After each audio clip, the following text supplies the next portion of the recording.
তাহলে তার সিয়াম হবে কি? সিয়াম ছাড়তে পাবে না, ওকে করে যেতেই হবে। এবার কবুল হবে কি হবে না আল্লাহ রাব্বুল আলামিন নিজে হিসাবটা করবেন। অনেক আলেম বলছেন ওর সিয়ামের কোনো দাম নেই। যদি নামাজ মোটেই না পড়ে তাহলে আর এগুলো আমলের কোনো দাম নেই, কিচ্ছু নেই, কিছু হবে না। যার নামাজে কাবার ছবি থাকতে নামাজ পড়া যাবে কি? কাবার ছবি থাকা বিষয়টা নিয়ে অনেক বিতর্ক আছে ভাইরা। এটা তো আমি অকাট্য ফতোয়া দিতে পারছি না যে জায় নামাজে যদি কাবার ছবি থাকে তো নামাজ হবে কিনা। নামাজ তো হবে, কিন্তু কাবার কি বেহুরমাতি হয়ে যাবে? এইটা হলো জিজ্ঞাসা। কেন যে মানুষ ওর উপরে তো পা দিচ্ছে। সব থেকে ভালো কথা হলো যে মুসাল্লা কিনবেন তো যাতে কাবার ছবি না থাকে সেদিকে লক্ষ্য রাখবেন, ওটা থেকে বেঁচে থাকবেন। বেঁচে থাকাটা সবচেয়ে ভালো। আমাদের গ্রামের মহিলারা ঈদের সালাত জুমা মসজিদে আদায় করে এবং খুতবা দেয়। কথাটা হলো এই, বেয়াদবি নেবেন না। এবং বিশেষ করে আলেমের দলকে বলছি, মেয়েদেরকে ঈদের মাঠে নিয়ে চলেন, একবারে হুকুম আছে। যদি আপনার নিতান্ত অসুবিধা থাকে, একদম আপনি নিয়ে যেতে পারছেন না, কোনো উপায় নেই, সেক্ষেত্রে মেয়ে ছেলেপিলে নামাজ পড়বে কোথায়?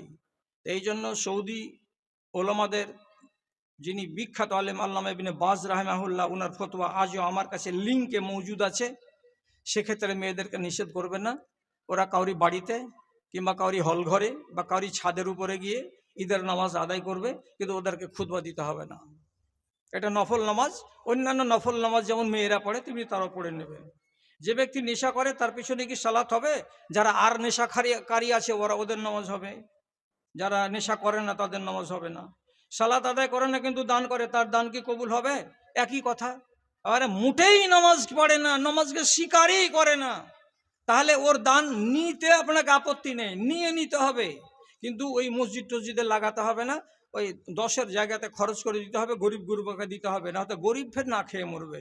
স্বামী মৃত্যুর সাথে সাথে তার স্ত্রীর নাকের খানের গয়না খুলে দেয়, এই বিষয়ে কিছু জানতে চাই। এ বিষয়ে বাড়াবাড়ি আছে আমাদের ভিতরে। কেন? অতিরিক্ত জিনাত করতে নিষেধ করা হয়েছে। যে স্বামীর যে স্ত্রীর পুরুষ মারা যাবে, জিনাত করতে পাবে না। আগে থেকে ওর নাকে একটা নাক ফুল আছে, এক্ষুনি খুল তুই, তোর স্বামী মরে গেছে, এরকম আমি দেখতে পাই না দাদারে। এত ইসলাম জালিম নয়, আর এত ইসলামের ভেতরে কঠোরতা নেই।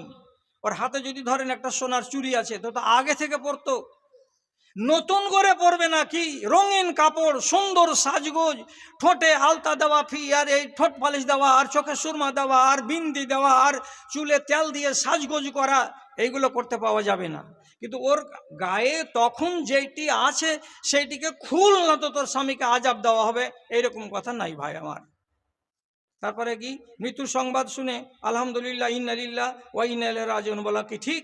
যদি চোর, ছাঁচোর, চামার, মুচি, ধুবি মুসলমান মারা যায়, যে জীবনে কোনোদিন নামাজে এক ওয়াক্ত পড়েনি, মদখোর সুদখোর হয়ে মরে গেছে, ওই লোকটা যদি মরে যায় তো তার ব্যাপারে ইন্না লিল্লাহ আপনাকে পড়তে হবে না, বাকি আলহামদুলিল্লাহ পড়বেন। এটার আমার কাছে কোনো দলিল নেই। কেন? চামার, চোর, ছাঁচোর যদি মরে যায় তো তাহলে পরে রসুল বলেছেন ইজা মাতাল ফাজের ইস্তারিহু মিনহুল আনাম, কোনো ফাজের ফাসেক যদি মরে যায় তো তাহলে ওই দেশের গরু, বাছুর, ছাগল, ভেড়া, কুকুর এরা সব আরাম পেয়ে যায়, তো ওরা খুশি হয়। আপনি খুশি হয়ে যাবেন যে আমাদের টোলার, পুরুপ টোলার ওই চামারটা মরে গেছে, যে চামার জিন্দগিতে নামাজ পড়তো না, আর মদ খেয়ে খেয়ে নিঢাল হয়ে পড়ে থাকতো।